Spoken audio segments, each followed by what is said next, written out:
Extended gameplay footage overview, Lords of the Fallen. 17 minutes. Welcome to Mornstead. Let's see how this prominent is. region within I'm the not One vast Piece and big fan, sprawling bro. world of Lords of the Fallen. In today's extended gameplay walkthrough, we're sharing an exclusive look at just some of the diverse and harrowing areas you'll journey through in your epic quest to overthrow Adir, the demon god.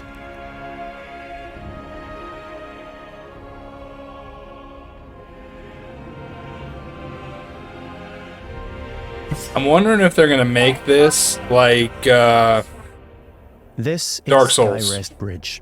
It is guarded by Pieta, she of the Blessed Renewal, one of the game's early boss encounters. We must triumph against her in order to proceed with our holy charge to restore radiance to the 6 beacons of the Sentinels and thwart Adir's uprising. already looks like Holy Dark Souls, like straight up.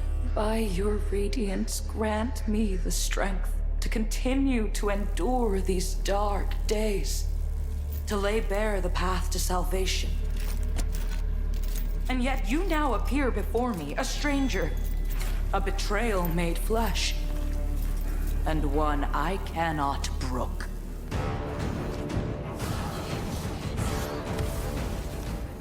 Melee, magic, and ranged abilities are seamlessly interwoven.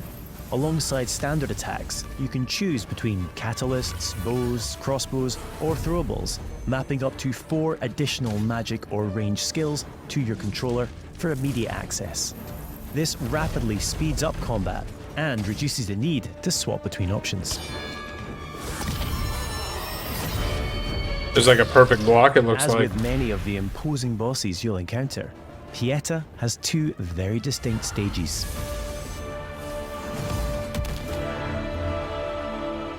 Death is not necessarily the end in Lords of the Fallen.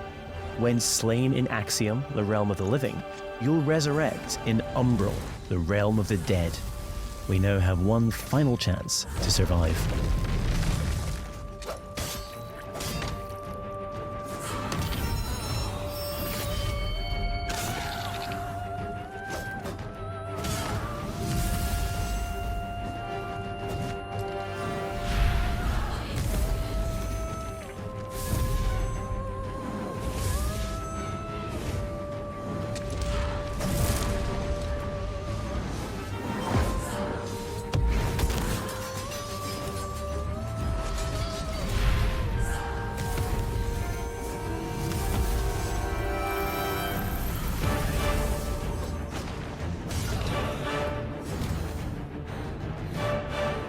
Yeah, but Dark Souls has its own like play style. This definitely looks Dark Souls-esque. Soulsborne, Though Souls-like. few and far between, these flowers denote special patches of ground upon which we can spawn a resting point, known as a vestige seedling. These come at vestige significant seedling. resource cost, however, and we can only spawn one at a time. The realms of Axiom and Umbral exist in parallel. Each world features its own unique pathways, enemies, characters, and, of course, treasures. We can now use this crafted vestige to return to Axiom.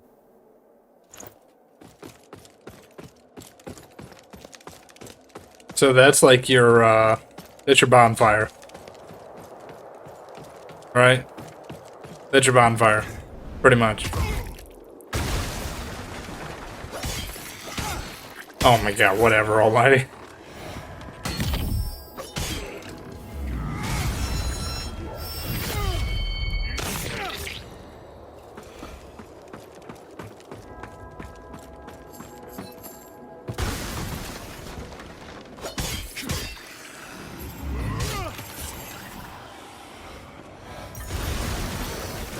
I want to know what you pick up.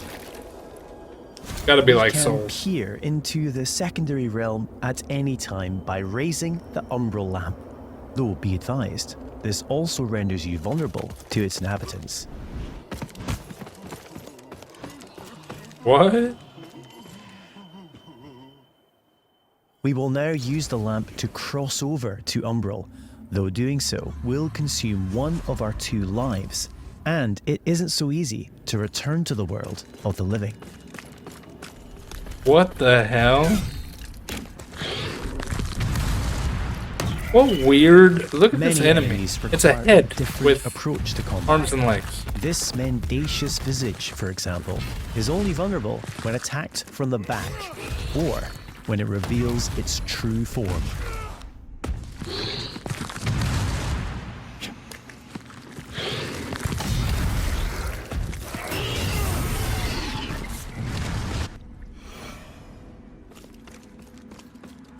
Bro.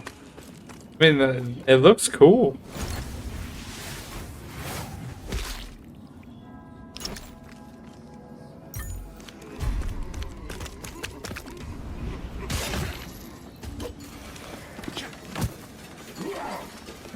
But now he has to find a vestige in order to come back, right?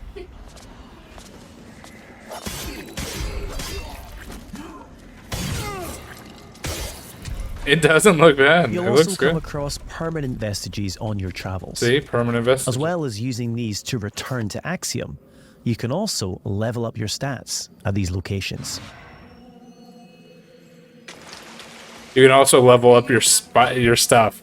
That's so Dark Souls. This is the 3 Soulsborne game. schools of sorcery can be mastered: Rogar, Radiant, and Umbral, each specializing in a different area of the arcane and requiring a different catalyst to cast. Our current build is adept in Rogar, characterized by devastating pyromantic attacks. Pyromancy build ×2. Anybody? I'm joking, Pizza. I know you hate the pyromancy build. Just spamming fireballs.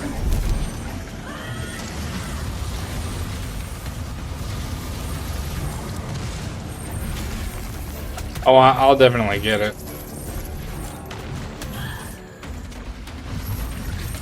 I've made it my, like, overwhelming goal to get all of the Souls-like games and just beat them.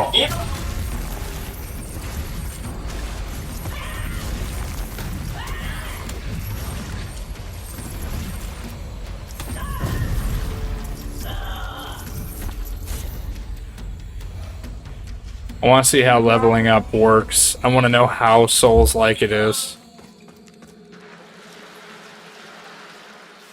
An age-old borough built into the very cliff face, Pilgrim's Perch. 6 signifies the bosses, verticality of big these. kingdom. You There gotta are kill all many 6 in order to get to the stretching end. both above and Any of below that ringing a bell? areas, How about Dark Souls 3? and NPCs, all awaiting discovery.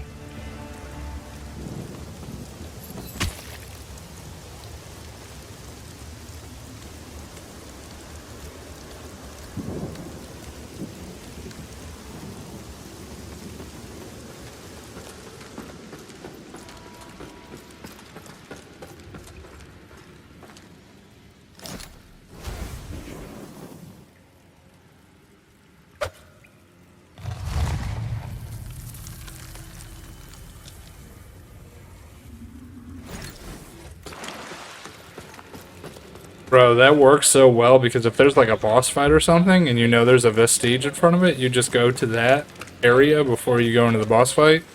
Thank God.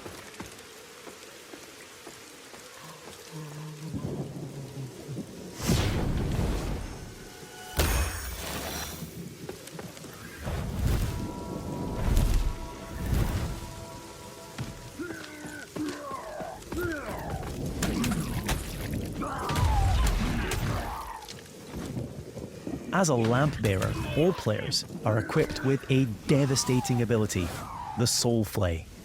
By using one of a limited number of soul charges, we are able to extract the very soul of an enemy, ready to inflict significant damage.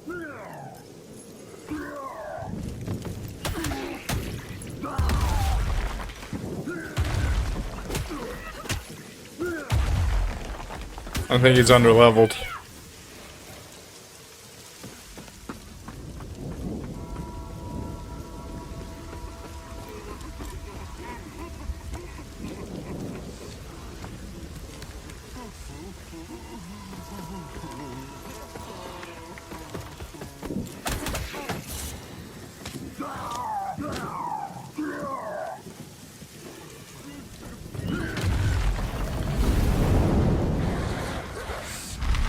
Damn, that's cool as hell. You get to summon like demon dogs, bro? What? That's freaking cool.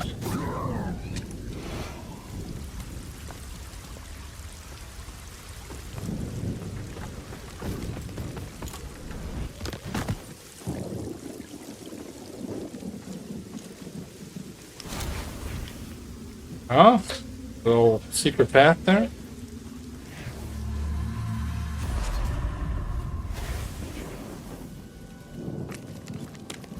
The Soul Flay ability can also be used to manipulate the very environment when in Umbral.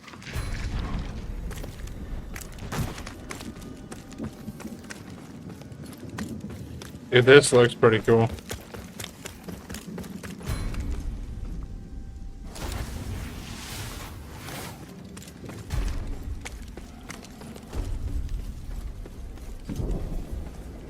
There's got to be items. Yeah. There we go. Oh my god. Look at this screen. You know it's Soulsborne. Whenever you see a screen like that, you know it's Soulsborne. Or Soul-like.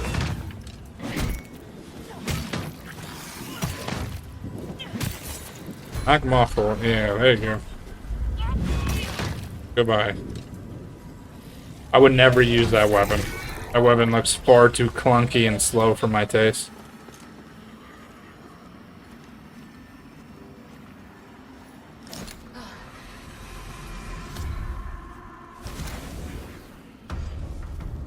We now find ourselves in Lower Calrath, an Alright. ever-burning district, renowned for its displays of barbed. Well, no, these games, that's what they're meant to do. They're meant to take those assets and turn them into another that's why they have the Souls-like category, because there's a Soulsborne category, and then there's Dark Souls, and then there's Souls-like.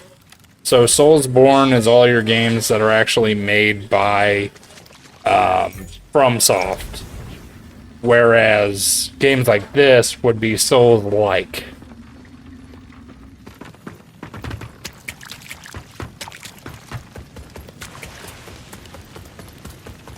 Because they take the assets from Dark Souls. We're now going to invite a second player to join us on our journey. This is easily achieved at any of the vestiges. You can choose to fight alongside a friend or a randomly selected player. Either way, your co-op companion will remain at your side for as long as you or they choose. Oh, that's cool. As a Radiant Sorcerer, our ally is able to buff either character with various enhancements. Okay, fair enough. I bet you it makes it harder when there's two players, though.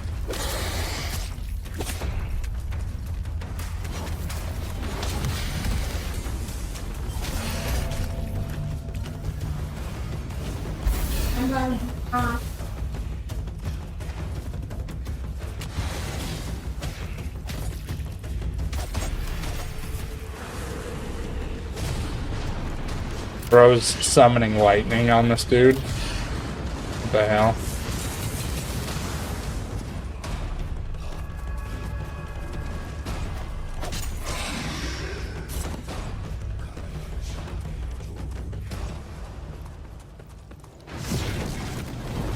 No.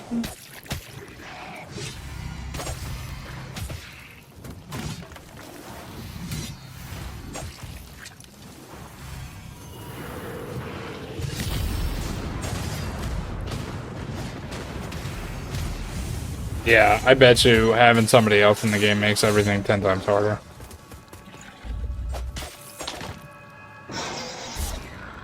Like, enemies grow as allies are in your game.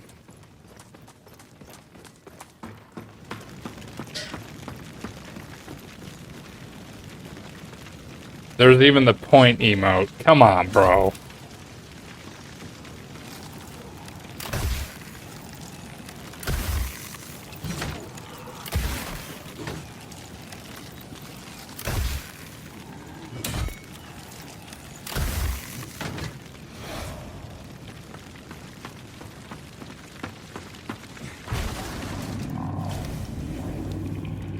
it appears our way is blocked by an umbral entity.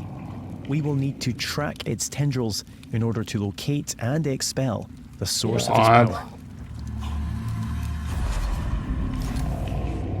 No, we can't ban that.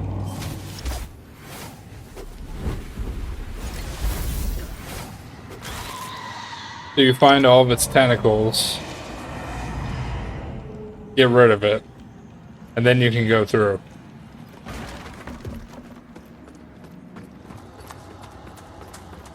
That's definitely creative. Boss fight, yeah.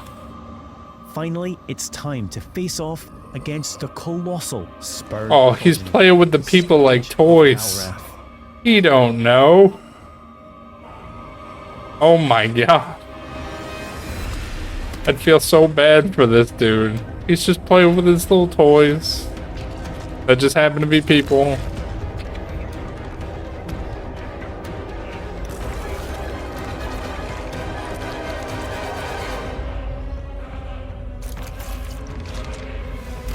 What the?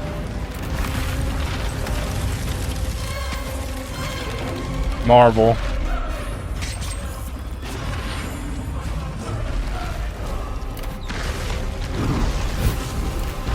Holy crap, that's some second phase stuff right there.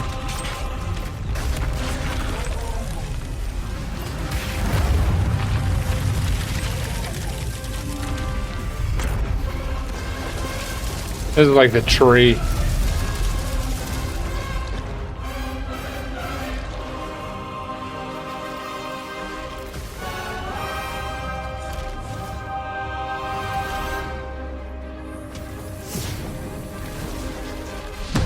I feel like Magic is definitely gonna win this whole thing. Bruh. The lands of Mornstead await you. Pre-order Lords of the Fallen. You know, and prepare to unleash the darkness. I've been looking. Friday, the 13th of October. Friday the 13th of October. I've been looking forward to this game, Lords of the Fallen, for literally since the time that they announced it till now. And I'm even more ready for it now than I was before. It looks so freaking cool. It's got its original twist. It looks Souls-like for sure, but it's got its own original twist on the Souls-like games. This could be actually like really beneficial for them in the future too. Good job. I can't wait to play.